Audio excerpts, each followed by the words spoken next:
Alright guys, right here I've made a template and I'm actually cutting out the shape of the Converse shoe.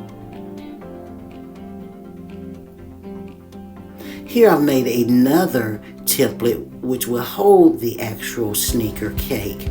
So I'm going to go ahead and just stack the cutout pieces on top.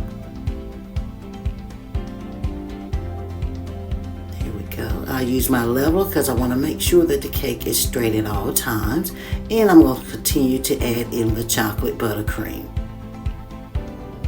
Add another piece there. Use that level, make sure I'm straight. Here I'm just going to add an extra piece on the top. It's just half of the shoe here. That's to give it the Converse height. And here I have my template, which I'm going to use to cut off the shape of the actual shoe. And I know what you're asking, what are you doing with the extra pieces? Alright, I'm going to continue to carve. Now here I'm just rounding off the edges here. And anytime you order a custom cake, it can be messy and time consuming. But it's so wonderful when you see the end results. So again, I'm just rounding it off so it won't be so square here. Go ahead and get some of those crumbs wiped off. There we go.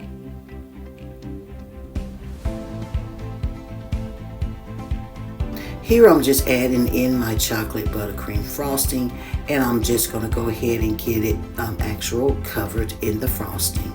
There we go. It's an odd shape, guys, so it can be overwhelming to get it all frosted, but I was able to get it frosted there. Anytime you're doing shoe cakes, the frosting part can be difficult at times, but as you can see, we went on and got that done there. There we go.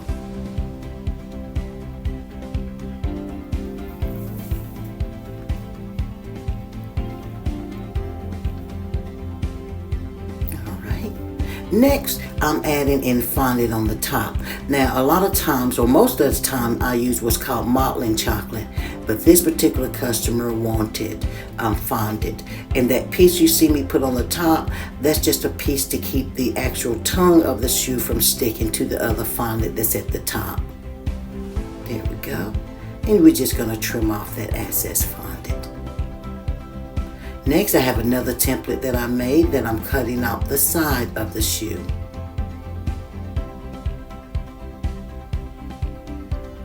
And I'm going to go ahead and attach it to this side, and I will repeat it on both sides. Here I'm adding on the front of the shoe, which is that white piece you see on Converse shoes or all-star shoes that you purchase, and I'm just going to smooth it out and make sure that the back is pretty straight. Give that a little smoothing there and cut off any excess pieces. Next, the board was quite worn, so I decided to add a wooden floor under the actual shoe. Here I'm just taking a ruler and going ahead designing it to look like a floor, putting all the marks in it to make it look like a wooden floor. Then I'm going to add some edible food coloring to it to give it more definition. Here I'm adding in that famous black and white stripe that goes around the cake, or strip, and then this will go on the front of the cake. There we go. And I'm just adding that as you see.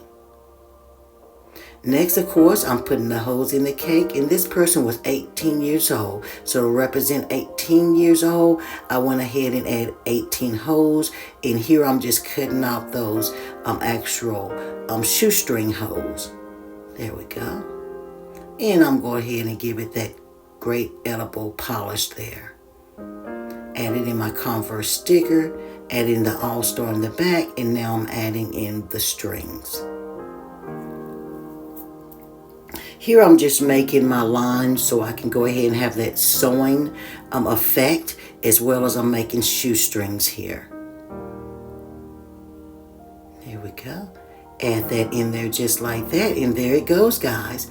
I hope you enjoy watch it. Please like, comment, and go ahead and let me know if you would like to have a Converse shoe or another type of tennis shoe. Thanks for watching, guys. Bye.